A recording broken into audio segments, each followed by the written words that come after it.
Show me how. Okay, I'm going to show you how to drain your water heater. I've disconnected the lines. Okay, so you have your inlet, which is cold, goes through the heating element, which is electric in this case, and then it returns out hot, which was connected here. I had a shut-off valve here to turn the cold water off. Okay, and that was a good thing, to shut off the water coming into the house. And then here's the electric, because this is an electric water heater at 220. So, you've got your pressure relief valve, okay, and then you've got your drain line.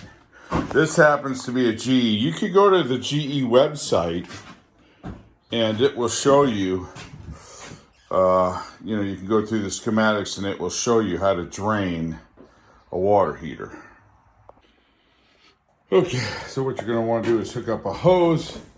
Obviously, get the end of the hose outside of your house in a safe location where you don't mind water pouring out.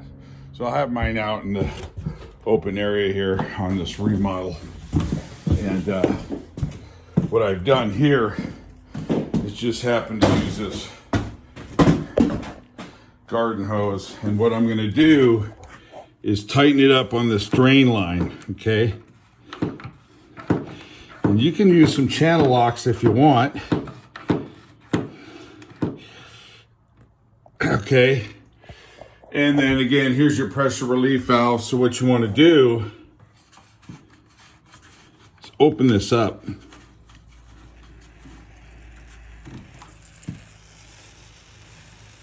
You can hear the water.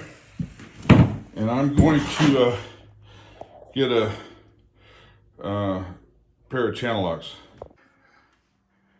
Okay, so I got a little bit of water happening there.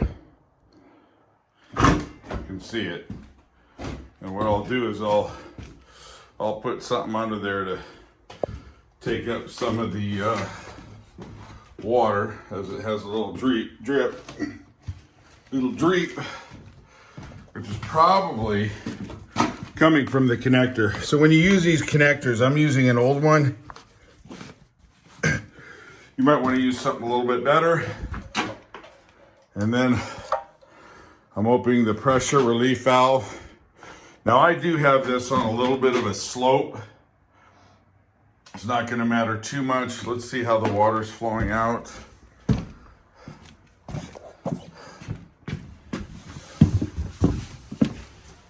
It's all gravity too, by the way.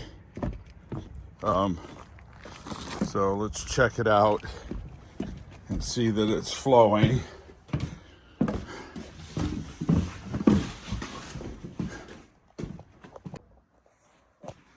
Okay, so I use that hose with the reel on it, which I knew that was a little bit risque per se. Anyway, so I've gotten rid of the leak with that poor fitting on that reel.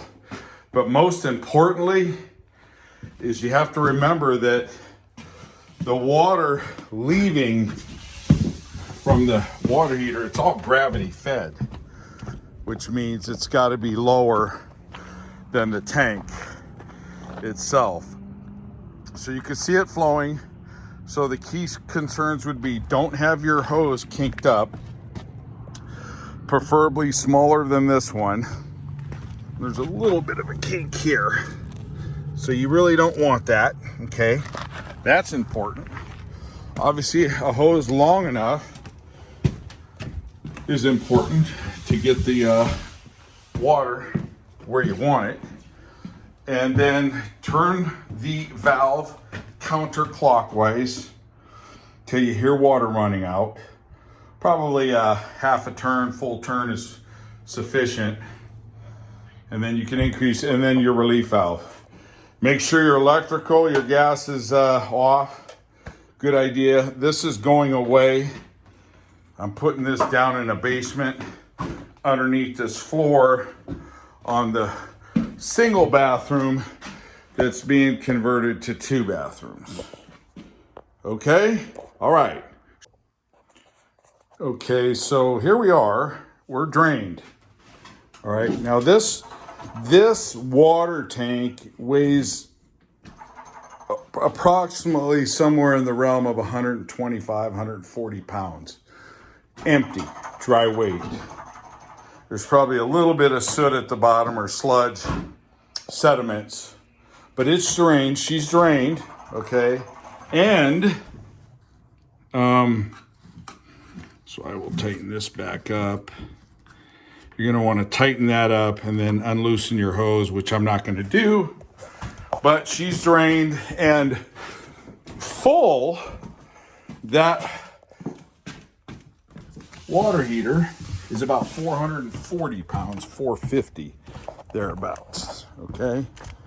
And you can see that she's dry. Okay, that's it. There's no more. And a little bit of residue left just from the slack in the line. And that's it, folks. There you go. A drained water heater. They take about 25, 30 minutes, okay? All right. Thank you for watching. Please subscribe.